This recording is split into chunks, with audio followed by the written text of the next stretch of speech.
Hello, everyone. Welcome to the live taping of the Coaching Experience show on the Kingdom Purpose TV network. I am your host, Coach Keisha. I have a very special edition tonight in the memory of Gabby and the psychology of domestic violence. This is near and dear to me. I have some beautiful special friends of mine that are going to be co hosts with me tonight, and I will be bringing them on in a few minutes. Um, I am so excited about the show tonight because it is truly something that I have experienced and recently experienced. Um, when I saw this story, it hurt me pretty bad. Um, I don't like the word trigger. Some people say it triggers you, but actually, um, what's a better term? It prompted me and it caused me to wake up and say, okay, this is God showing the world again what it is to be in a domestic violence relationship. He's showing the world in real time. Now, as we remember the Derek Jackson story, he showed that part. That was just cheating, okay? But this time, they're showing a true story of what it looks like. Now, disclaimer, this guy has not been charged with murder. He's not been arrested or on warrant for the murder. However, he is um, currently, if I'm not mistaken, for fraud. So I'm going to give you all a little bit of this story, and then I'm going to bring my beautiful friends on, and we're going to have a discussion tonight. Um, y'all, this is,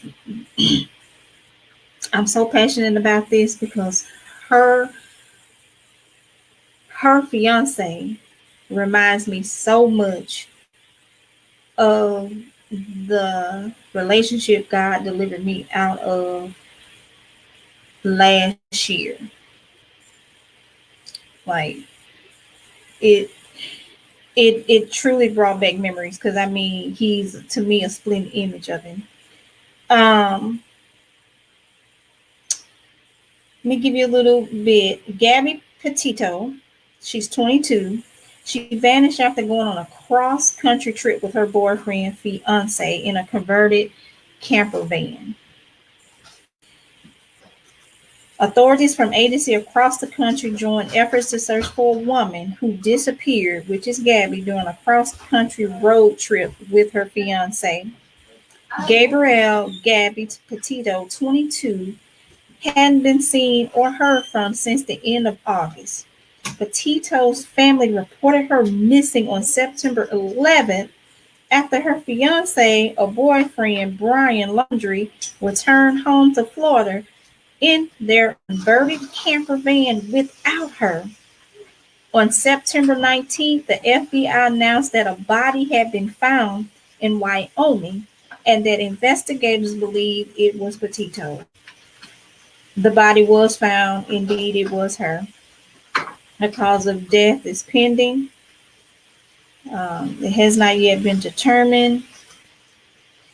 Therefore, let's talk about this. I'm going to bring in my special guest, my host, Tina Durbin and Doris Taylor.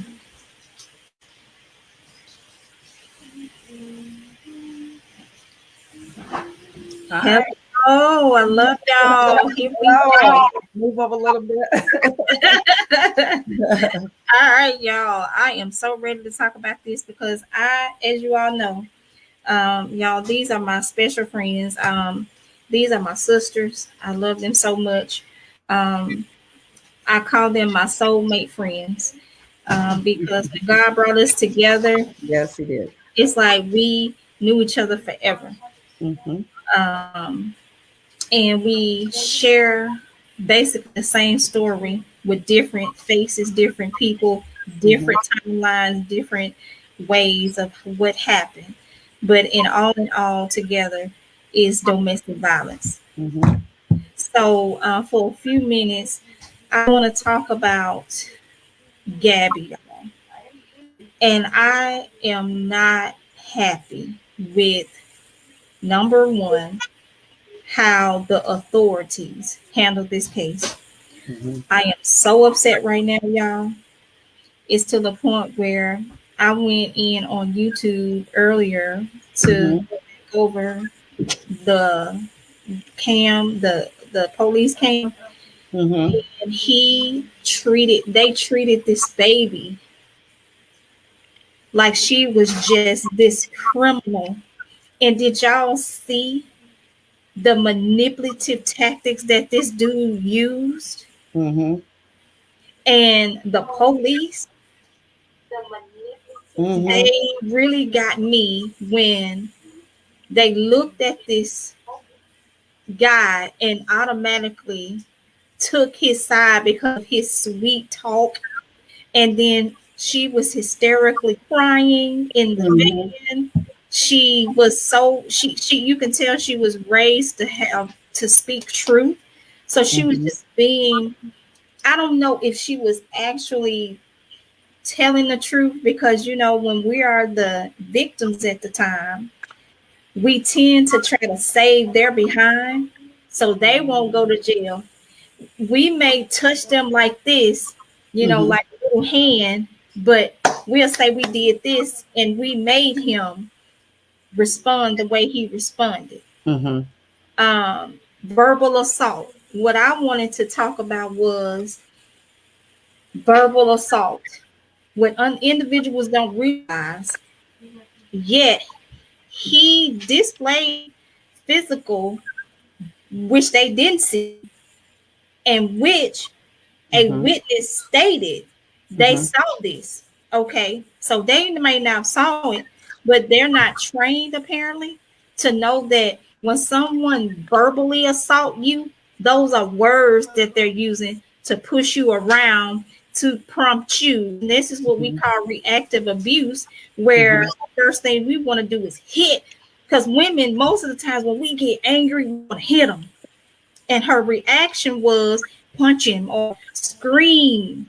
And they didn't see that. So with them not knowing reactive abuse, they're thinking, oh, he's the victim. So I want to shed some light. Doris or Tina, which one want to start first? I'm ready, y'all. And you want to talk about the verbal abuse? Well, I want to talk about that verbal abuse, y'all. okay. Well, verbal abuse is more dangerous than them even hitting you because they can, with my experience, the words that he said to me was almost he could kill me with his words. So I know for a fact that he was verbal abuser. He wanted to set her off, so he have a reason to do what he did to her. And the police missed the punch when she was saying, I did this and I did that. And if you can look at her body language, she was telling the police, help me. And the police is not trained. And I was watching the video and I said, that poor girl was just looking at the police and asking the police for help because of her body language. They're not trained. They're not trained to look at a victim body language. Like, I can't tell you that what he's doing to me, because if you let him go, he's going to kill me. She can't just come out and say that because she's afraid. He had her so afraid to say anything. She was trying to tell them, like, if you saw her, she's pulling on her clothes, she's doing all this, she's moving around, she's talking really fast. And by then the police should have just said, wait a minute, slow down. Right. Tell me the story again. Let's talk it out. Move her away from him and just talk it out. And maybe she would have told him. I don't know. But I know when you're in a verbal abuse or you're in a domestic violence relationship, you're afraid to tell anything because they Mm-hmm. have got you so scared to say anything. I don't care if it's the police, your mom, your daddy, your sister, brother. You're afraid. They don't know that when they control your mind, once they is in your head, you're done. Right. You're done. Absolutely. You're You are done. so You're correct. theirs. You're completely their robot. I know that in my situation, luckily, when I called the police during a narcissistic rage, he was screaming out of control, and I was scared. I did not know what to do. But as soon as he realized that I had called the police, he then wanted to calm the situation down. And of course, the confusion was I hung up the phone on 911. But Mm. then they sent a cop anyway. Thank God. Mm-hmm. Yes, Lord. But I was so confused. I was stuck between those conflicting emotions of I want this to be over. I don't know how to make it be over. And at the same time, I don't want anything to happen to him. I was so in my situation, there was a video cam from the police officers that he got that Mhm. he posted everywhere. And when I saw that video of Gabby, I saw myself. And Mm-hmm. I was 50. She was 22. I was 54. I was 50 when I met the individual and 54 when I left.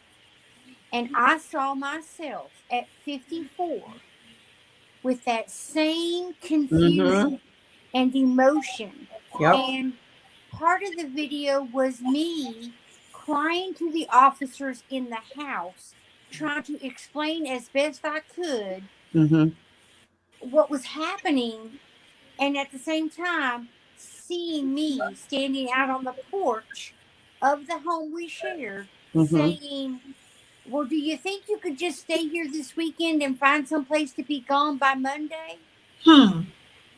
I was so confused because when I looked at the video and there were two officers who came and there were two body cams. Yes. One was him interacting with the police. Mm-hmm.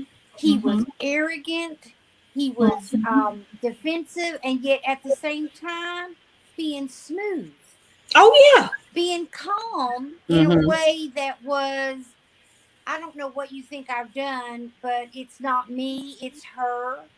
Mm-hmm. That whole demeanor and attitude, showing the officer that he had a concealed carry weapon license. And I'm like, Oh, I didn't wow, see that. Wait you a know, minute, y'all. I didn't yes, see that. yes. Showing the officer that he had a concealed carry weapons license that was not expired and acting like almost like you carry a gun and I got a gun, like we could be friends, like with the officer. And I then did here not. I am standing inside, so confused Mm-hmm. Right. and crying. And one officer is with me inside, Right. the other officer is with him outside. Then he tries to go in, and that's when, the officer is like, I need to see your ID. And he's Yeah. like, or the officer keeps saying, what's your name? Yeah. And the guy I was with is like, well, I didn't tell you. Hmm. Being very, and the officer says, yeah, well, I need to know your name. And the guy is saying, well, I didn't tell you. And then the guy says, well, I need to see your ID. So when he pulls out his ID to hand it to the officer, he also pulls out his concealed carry weapon license. And I'm like, now I am seeing this interaction after the fact to Keisha and Doris. Mm-hmm. Hmm. Because the narcissist in my life got the video cam of every officer, every judge proceeding, and even during the narcissistic rage episode, recorded me screaming at him. Mm-hmm. And that he has posted it everywhere as many times as he could. Oh And wow. when I watch those, I see Gabby. And when I see Gabby, I see those. And I like the fact that in an earlier you said the word trigger. Mhm. Yes. You're right. It's not a trigger. It reminds It just me remind you. of Yes. where I've been and where Gabby was and her confusion. And those officers missed an opportunity to save her life. They sure did. Yes. The body language was there. I was watching that video. See, that's the thing about it. Being into a domestic violence relationship and being a survivor, you see the signs. Yes. They don't know the signs. They need to be trained. They need to be taught that these are signs. So because we're caught up, we don't know how to ask for help anymore because we're so caught up into this relationship. We're so confused. Our minds are so gone. We were so caught up. We need the police officer to know, okay, so look like you're in danger. So either I'm going to take you in to get them away from that person, or I'm going to take them in and Right? keep I them almost wish they 24 had hours. arrested Gabby Yes, they Yes. because they should have could have arrested saved somebody. They her life. should have arrested her and took her in, and they could have kept her for 24 hours, and maybe the situation could have been calmed down and they had time to think about it, but they didn't do it. See, that's what I'm saying. They're not trained to read the body language. She was asking for help, but she didn't know how to tell them that, he's beating me up. He's verbally abusing me, and she's not. So she's taking all the blame, and that's what we do. Oh yes, Yes. absolutely. That's That's Yes. what what we we do. do. We take the blame for them. Mhm. Yes, we And do. so, yeah. Well, and Yes, whether we the do. police are trained or not, what they need to do is, and I know this is a radical thought for some people, but defunding the police and allocating those funds so Mm-hmm. that someone like us can be brought to the scene Yes. Yes. And to that's what de I was saying too. escalate They that need someone who's situation. been a survivor of domestic violence, because if Yes. I hadn't been there with them, I'd have said she need help. Yes. Rest her. Mhm. If you're not Yes. going to arrest him, rest That's her. true. Put her in Right. jail for 24 hours so this situation can be diffused and I can sit and talk to her and tell her she needs to, because Yes. you've been a survivor, I can Right. I would have correspond to, said I can we need understand to the situation. assess. Yes, Right. We need to yes, assess the situation and yes, break it down. We need to talk to listen, the police are very good at talking to criminals separately Right. and taking people in criminally. So why don't they take domestic violence victims and or survivors and or perpetrators in and separate them and de-escalate that situation and have a professional advocate talk to the Yes. individuals, both Yes. of them. I'm not even Yes. against talking to both of them, the Right. perpetrator and the victim, but talk to Right. them separately and say what is going on, because I believe that you could tell a lot about a smooth operator yes. versus a Because victim of if you separated them. Them. Yep. I agree. I I agree agree. 100%. I agree And 100%. And another thing, they need to have someone who's been a survivor of domestic violence. There's a lot of Absolutely. people out here that's advocates, and I really appreciate everybody advocating, but you really need someone who's yes. been there, because the person who's been there is going to know the signs, and they're going to know how to talk to these people, these women or this man. We're going to understand. We're going to be able to get to them and let them know, because I talk to a lot of women calls me all the time off of my silent no more, and they talk to me, and I just tell them, and I sit simply just listen to them. Sometimes they just want to use someone to listen to them, that Right. understand and pass a no judgment. A lot Yes. of times police officer and a lot of time families or friends are passing judgment. They don't Yes. understand. Once we get caught up, once they Yes. have wrapped themselves around our mind, Yes. we're not thinking for ourselves. We're thinking for them. And Thank Doris, you. we don't, Thank you. when we share with family and friends and then we don't leave, family and friends finally get tired of like, why don't you just leave him? But they have no idea They have no how idea. difficult that Nope. is. The It's almost manipulation it's is almost like unbelievable. it's almost like a drug. I never been on Yes. It cocaine, is. but I It watch is. people. You keep going back for, it's not good for you, but you keep going back. So basically, Yes. domestic violence is a health and mind situation, because we are wrapped up, our minds are so wrapped up on this person. This person have got into our mind that we can't even think for ourselves. We're mostly thinking about them, and we're mostly worried about what happened to them and not happened for us. But then when we do ask for help, because the people don't understand the situation, don't understand domestic violence, how we get caught up, they look at us like it's your fault. You should have left him. You should have Right. did this and you should have did that. No, They say we're caught up. they We're say we it takes sometimes a woman What, 7 times? nine Eight, times, 9? Yep, 8 or 9 times. 9 times to leave an abusive Yep. relationship. Yes, And ma'am. it's a even when mental. there's physical violence, in my situation, there was no physical Well, violence, mine but was. the mind control was unfreaking believable It's a because mental I could toll. not think for myself. I wanted to protect him. I wanted to believe that the individual I met in the beginning was the real one. I couldn't separate the abuse from the man I met. I Mm-hmm, couldn't, mm-hmm, and trying to honor that and trying to be the best I could be as though it would somehow change him. And of course, it doesn't. It doesn't. And it gets worse. The mm-hmm. boundaries keep getting farther and farther away from where you started. Yes. And I'm so glad that y'all mentioned this. And Doris, I'm so glad that you brought that up too, about being, it is an actual, it's an Mental. actual thing, it's a mental thing, and it's true. It It's a is mental health a situation. drug. They call it, and I have to go back in my studies, but it is called, and I forgot what it's called, but it is like a drug. You are Mm-hmm, truly on Trauma that bonding. trauma bonding, and it's a drug. That man mm-hmm, or woman is your drug. mm-hmm, They control your serotonin level, your mm-hmm, dopamine.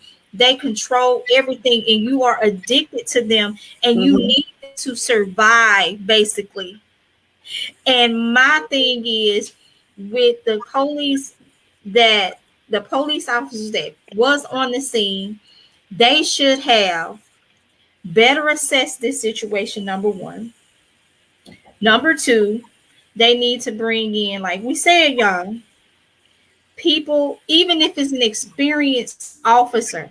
mm-hmm, Number three, I want to bring it back to what you all said, and Doris, you mentioned, when individuals that do not know, it's so many, and like you all mm-hmm, said, I love the advocates, but it's some of these people. mm-hmm, I want to tell y'all about a time where I had a young lady that wanted to get in my group and be like a counselor or somewhat in my group. mm-hmm, And she may have went through this situation with a narcissist maybe once, and it wasn't long. Let me tell you, and I'm not trying to downplay it. You cannot tell me that you've been in a relationship with a narcissist for 2 months and you are suddenly experienced in narcissistic abuse. I'm so sorry. No, you will not. You No. will not coach. You will not counsel any of my people in this group, because you have to have some long-term experience. And I'm talking about the effects that we had mm-hmm, mentally, emotionally, and I'm talking about how, you can literally write a book about it. mm-hmm. Yes. Well, I'm writing one, so Yeah. Well, Doris, I'm right behind you, girl. I'm Right just behind right you. now working on trying to get it, published. I want to do a co-author, because people need to know the experience. They need to know the signs. People need to know the understanding of domestic violence. It's not just a relationship. You in a relationship with somebody, you're caught up. Your mind is wrapped up and Mm-hmm. you're caught Yes. up. You can't Yes. see your way out. So Mm-hmm. Right. people need to understand that this is a mental health disease. Yes, it is. And whether people want to admit that or not, it is. It is. It And is. I have seen, because I was that woman. Me too. I was that Me woman. See, too. girl, I'm telling y'all, I'm sitting here, got cheated on numerous. I was cheated on numerous occasions. I'm talking about, I'm not talking about 5 or 6.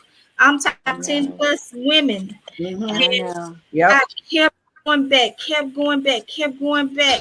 And then when you see the people that they're with, the next person, you can believe that they are way into this relationship than we were, Mm-hmm. because of course they find the women that's naive into the fact of abuse or any other, or maybe have some other things that they don't know about, or they have, because they, they really truly try to go in on individuals, like move in on individuals that had like broken Mm-hmm. homes.